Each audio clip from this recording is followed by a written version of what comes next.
Kristus, cinta kasih Allah, dan persekutuan Roh Kudus bersamamu. Dan bersama rohmu. Silakan duduk. Rasa yang berbeda, tetapi kita tidak hanya berhenti di situ saja, karena kita orang-orang beriman yang punya harapan. Kita orang-orang beriman yang melihat kematian dengan kacamata yang berbeda dari orang yang bukan Kristiani, orang yang bukan pengikut Kristus. Maka mari kita sekarang hening sejenak, kita mengakui dosa, kesalahan, dan keterbatasan kita untuk pantas dan layak merayakan kehidupan Tante Oki, bukan hanya mengingat peristiwa 40 hari yang lalu, tetapi di sini kita berkumpul untuk merayakan kehidupan yang telah dijalani oleh Tante Oki. Mari kita akui dosa, kesalahan, dan keterbatasan kita.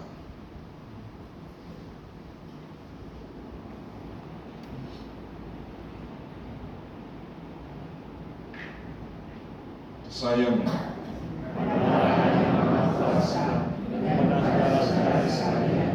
bahwa saya telah berdosa dengan pikiran dan perkataan, dengan perbuatan dan kelalaian. Saya berdosa, saya sungguh berdosa. Oleh sebab itu saya mohon pada Allah Maria, pada malaikat yang kudus, dan kepada saudara sekalian, supaya mendoakan saya pada Allah Tuhan kita. Semoga Allah Bapa yang Maha Kuasa mengasihani kita, mengampuni dosa kita, dan menghantar kita pada kehidupan yang kekal. Amin. Tuhan kasihanilah kami. Tuhan kasihanilah kami. Kristus kasihanilah kami. Kristus kasihanilah kami. Tuhan kasihanilah kami. Tuhan kasihanilah kami. Marilah berdoa.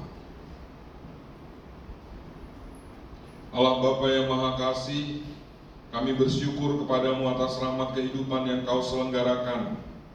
Kami bersyukur karena Engkau telah memberikan juga Tante Oki bagi kami semua, terutama bagi keluarganya, dan kami bersyukur atas kehidupan yang telah ia jalani.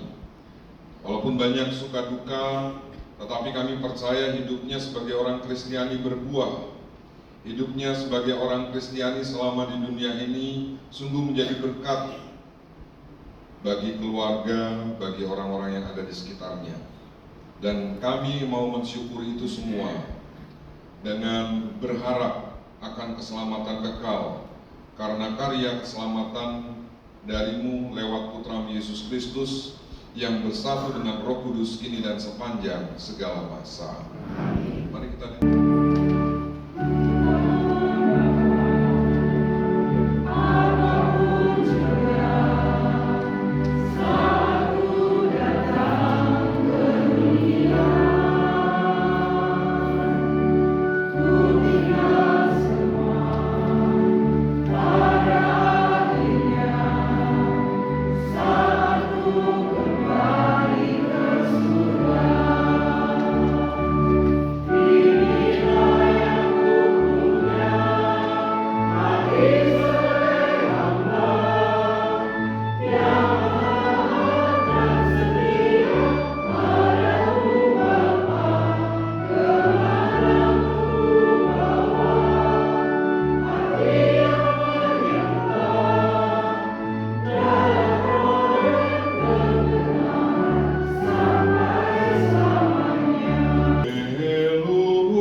Aku mengenal domba-dombaku dan domba-dombaku mengenal aku.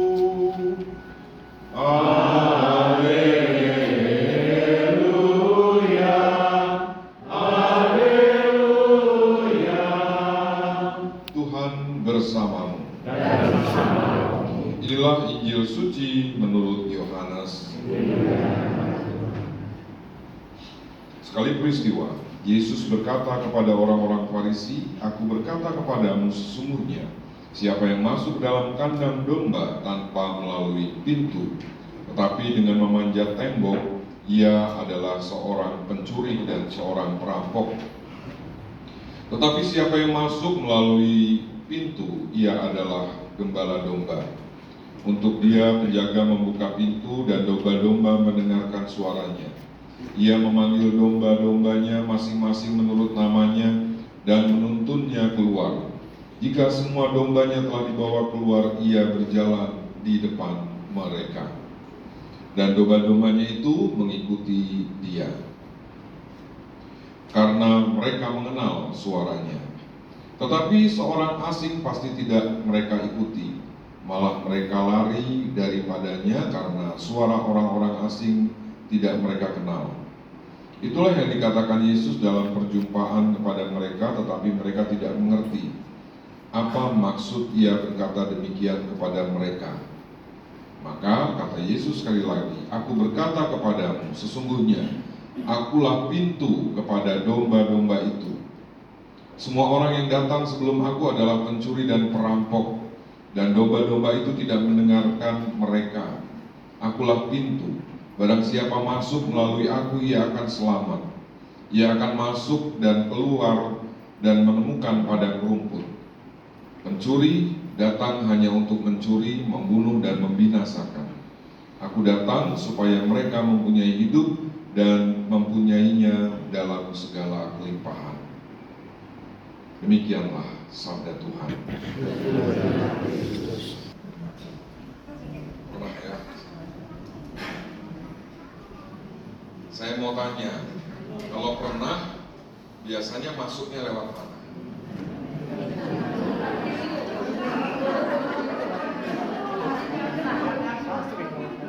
Lewat mana? Iya, saya tahu. Di situ ada mungkin 120 pintu. Lewat mana? Ada yang bilang lewat depan. Salah. Gak akan. Lewat pintu samping. Kalau lewat depan, kadang-kadang belnya itu baterainya mati. Sampai besok pagi juga nggak akan ada yang keluar itu ya. Kecuali kalau biasanya ada yang jaga, kalau yang jaga baru nganter lewat samping. Kalau orang yang sudah sering ke sana pasti tahu, ya. Tapi kalau yang belum pernah pasti ketok-ketok. Siapa mau dengar ya? Itu jaraknya berapa meter sampai ke belakang. Apalagi romo-romonya di atas, nggak akan dengar ya. Kalau orang yang sudah sering ke sana, orang yang sudah paham, orang yang sudah tahu, pasti langsung ke samping kanan, lalu samping kanan masuk lewat dapur. Ya. Memang agak aneh ya. Tapi siapa mau nunggu di depan 1x24 jam kecuali satpamnya. Dan memang banyak masyarakat yang pusat hidupnya menerima tamu itu bukan di depan tapi di belakang. Misalnya di daerah Paraan gitu ya, di daerah Paraan tuh di daerah gunung antara Gunung Sumbing, Sindoro itu kan dingin sekali ya. Maka pusat hidup mereka itu di dapur. Maka kalau di depan harus teriak, baru yang punya rumah keluar. Tapi kalau sudah sering ke rumah itu langsung ke belakang. Karena mereka berdiam itu apa ya? Ya, menghangatkan diri dengan kompor, langsung itu dibuatin kopi dari situ, dibuatin teh dari situ, digorengkan singkong dari situ, segala macam disiapkan makanan dari situ ya. Tapi kalau pada umumnya kan di depan ya, di depan ada belnya dan lain sebagainya. Tapi di tempat-tempat tertentu kadang-kadang ya harus paham ini lewat mana, manggilnya lewat mana. Kadang-kadang pintu depan itu pintu mati. Kalau nggak ada acara besar nggak akan dibuka karena pusat kehidupan di belakang. Nah, hari ini Yesus ngomong, akulah pintu. Akulah pintu untuk apa sih? Pintu apa? Apa? Kalau buat kita pintu apa? Keselamatan. Jadi kita kalau mau masuk pada keselamatan harus lewat Yesus. Ada banyak ini pintu-pintu ya. Salah satunya adalah pintu keselamatan Yesus Kristus yang sudah pasti. Tadi Yesus ngomong, harus melalui aku. Dalam gambaran dunia penggembalaan pada zaman Yesus dalam konteks kitab suci, biasanya pintu kandang itu cuma satu. Lalu pintunya ala kadarnya, tertutup dan terbukanya.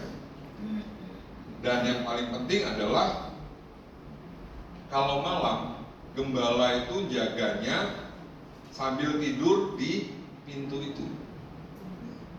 Kalau kita nggak boleh ya itu tidur di depan pintu, makan depan pintu, nanti punya suami brewokan katanya. Padahal kalau brewokan makin maco ya. Ya udah, yang belum nikah jarang ini semuanya udah kayaknya udah tanda tangan.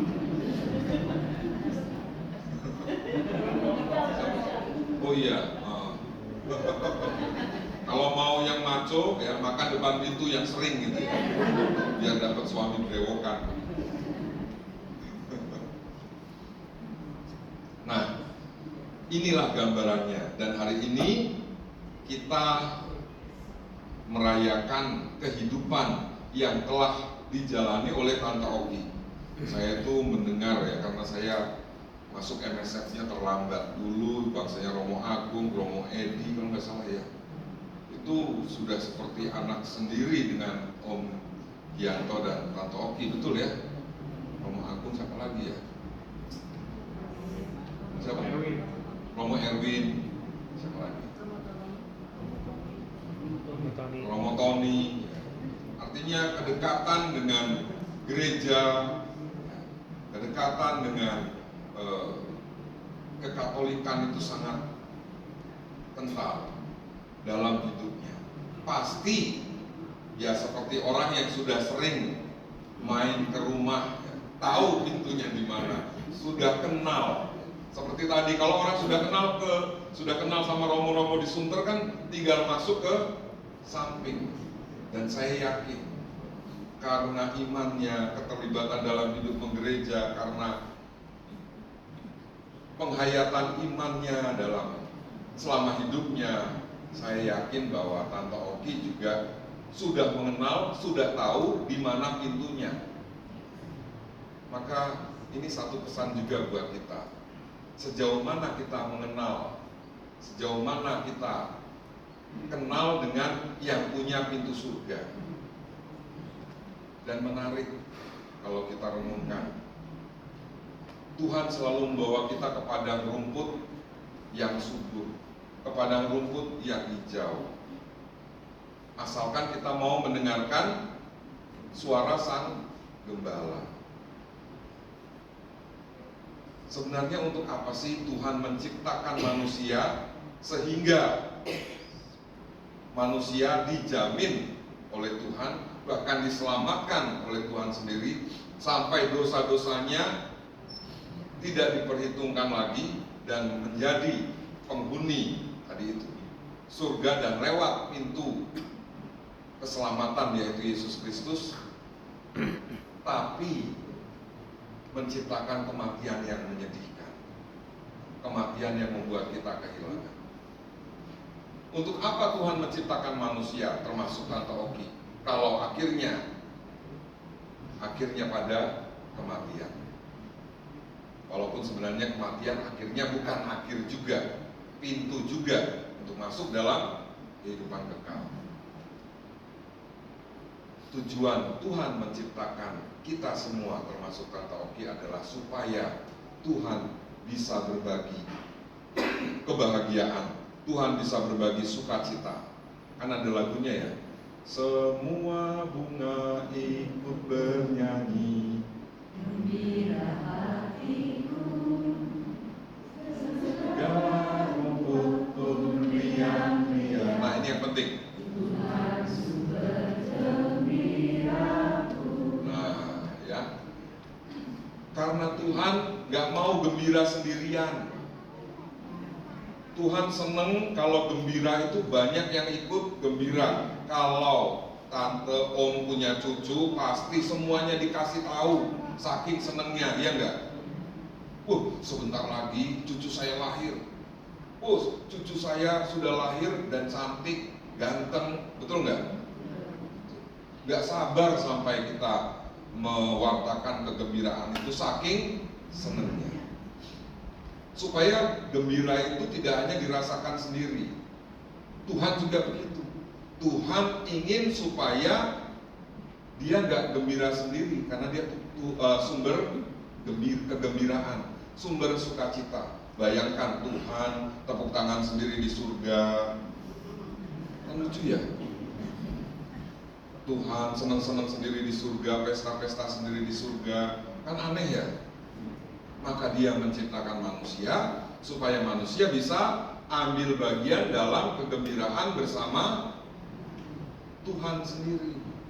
Ya. Kalau kita jalan-jalan kemana, pulangnya bawa oleh-oleh ya.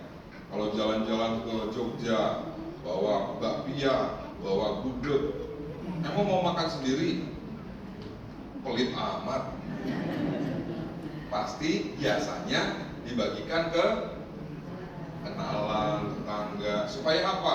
Supaya mereka juga ikut merasakan kegembiraan, kebahagiaan. Merasakan kebahagiaan kita waktu plesir, waktu jalan-jalan.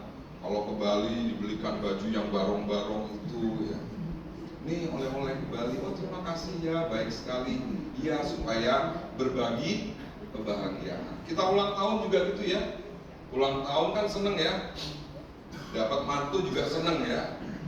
Makanya kalau dapat mantu, orang-orang itu ngundang sebanyak-banyaknya, semampunya tapi sebanyak-banyaknya. Karena ya seneng itu, semakin banyak yang ikut seneng itu kita pun tambah seneng. Sama Tuhan juga begitu. Menciptakan kita semua, memberikan hidup kepada kita semua, memberikan hidup kepada Tante Oki, supaya mencicipi kebahagiaannya Tuhan. Nah, 40 hari yang lalu Tante Oki meninggal, dimasukkan ke dalam peti enggak? Masukkan. Nah, dimasukkan ke dalam peti pakai baju apa? Daster. Gaun. Biasa orang Katolik selalu begitu. Walaupun keseharian pakai daster sobek-sobek, kemana-mana si om ini om itu pakai kaos Indomaret, celana pendek, sandal jepit, tapi waktu meninggal didandani secantik-cantiknya, segagah-gagahnya. Kenapa? Kenapa Tante waktu itu dirias demikian rupa? Ya semua orang mati juga menghadap Tuhan. Tapi saudara-saudari kita Muslim cuma dibungkus kayak permen.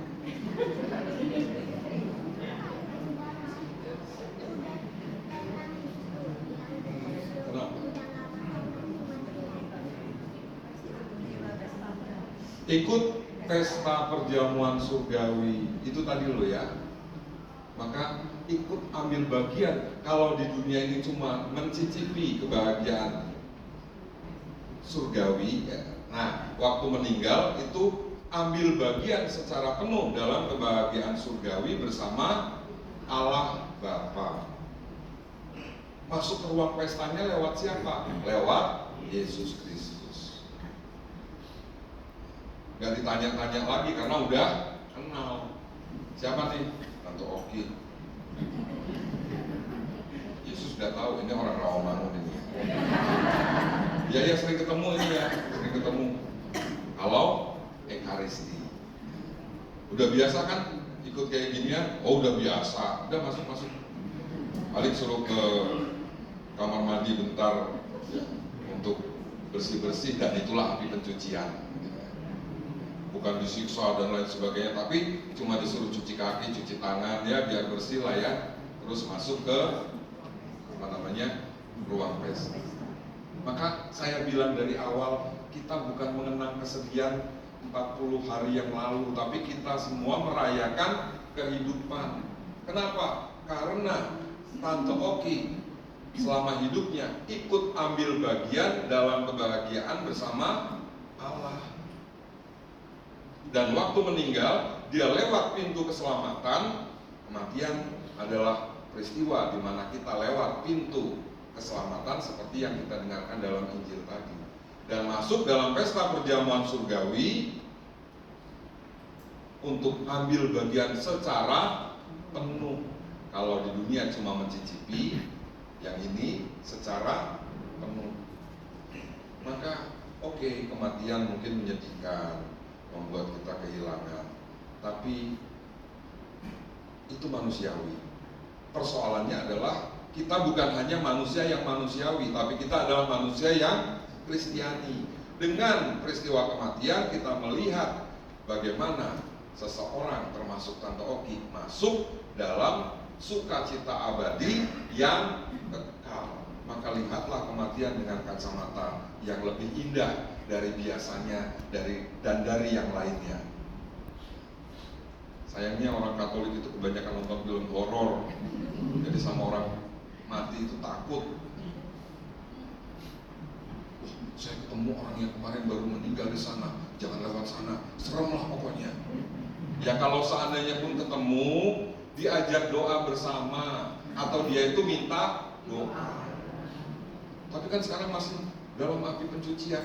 Iya, seperti tadi gambarannya. Kalau mau masuk ke satu rumah, mau masuk ke rumah yang mewah, ya cuci kaki dulu, cuci tangan dulu, itu namanya api penyucian. Tidak sama dengan neraka. Supaya apa? Supaya pantas lah habis dari perjalanan jauh dari surga, dari dunia ke surga kan agak jauh ya. Jauh, sopir Grab aja nggak mau coba, nggak mau ditolak.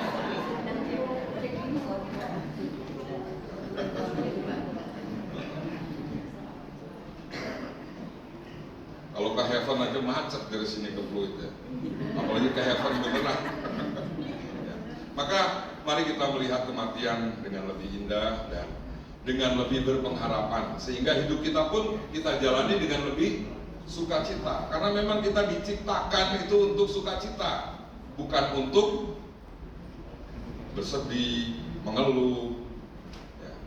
Dan kebanyakan orang Katolik penyakitnya itu kurang bersyukur. Karena apa? Karena nggak sadar bahwa dia diciptakan untuk bahagia, dia diciptakan untuk ambil bagian dalam sukacita bersama Tuhan. Jangan sampai pintu surga, Yesus tanya, kamu udah biasa sukacita belum?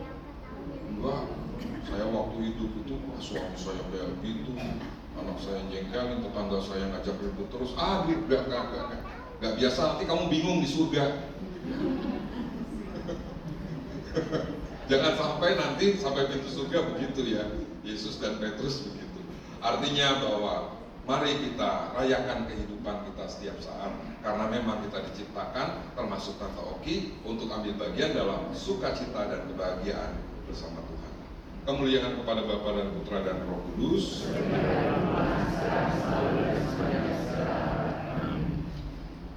Istri mama kami, Ibu Oki Sugianto, dari tengah-tengah kami untuk kembali pada hadirat-Mu. Dia sekarang berada di pangkuan-Mu, namun kami tetap merasakan bersatu dengan dia. Kami yakin bahwa hidupnya hanyalah diubah, bukanlah dilenyapkan, dan bahwa suatu kediaman abadi kini tersedia baginya di surga. Bapa, ampunilah segala dosanya, dan terimalah dia dalam pangkuan kasih-Mu. Dia telah mati seperti Kristus, maka perkenalkanlah ia pun bangkit seperti Kristus. Kami mohon, kabulkanlah doa kami ya Tuhan. Bapa yang penuh kasih, kami mengucapkan syukur dan terima kasih kepadamu, karena kami boleh memiliki mama yang selama hidupnya banyak menghadirkan cinta dan kegembiraan bagi seluruh keluarga besar kami. Kembali kepadamu, mama akan terus hidup dalam kenangan kami. Kami mohon semoga kami sekeluarga dapat meneruskan segala hal yang baik yang telah dilakukan mama sepanjang hidup perjalanannya. Dan semoga dalam perjalanan hidup yang penuh tantangan ini, kami tetap mampu memancarkan kegembiraan dan sukacita sejati. Kami mohon, kabulkanlah doa kami ya Tuhan. Bapa yang terkasih, kekuatan-Mu membawa kami kepada kelahiran. Pemeliharaanmu membawa kami menjalankan hidup yang bersukacita, serta dengan perintahmu kami kembali seperti semula. Dengan segenap hati dan jiwa kami berdoa bagi keluarga, kerabat, dan teman-teman yang telah kau panggil untuk kembali ke hadapanmu, terutama juga pada almarhum Bapak Paulus, serta semua orang yang telah kami kenal dan telah meninggal yang tak sempat kami sebut dalam doa ini. Bersama dengan Kristus, semoga mereka bahagia di dalam kerajaan-Mu, sehingga semua air mata kami terhapus melihat kedamaian dan sukacita mereka di surga. Kami mohon, kabulkanlah doa kami ya Tuhan.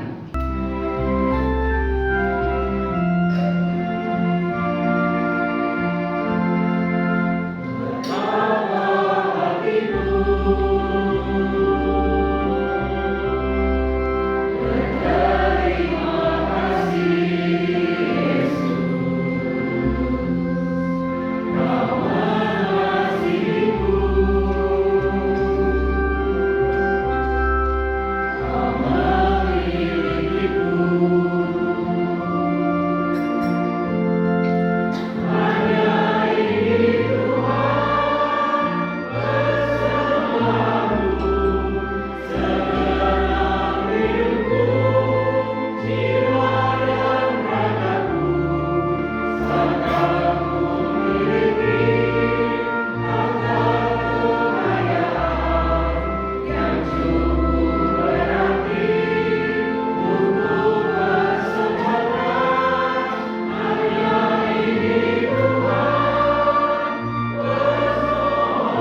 hati mau bersedia hari ini menjadi ikut buat misa, kami berdoa Bapak Ibu semua diberikan berkat melimpah oleh Tuhan karena kebaikan hati Bapak Ibu dan selalu dalam perlindungannya.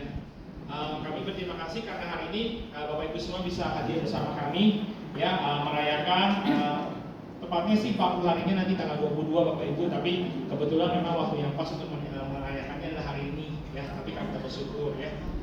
Tuhan bersamamu. Allah Bapa yang Maha Kasih memberkati dan melindungi kita semua. Dalam nama Bapa dan Putra dan Roh Kudus. Amin. Pergilah misa telah selesai. Syukur.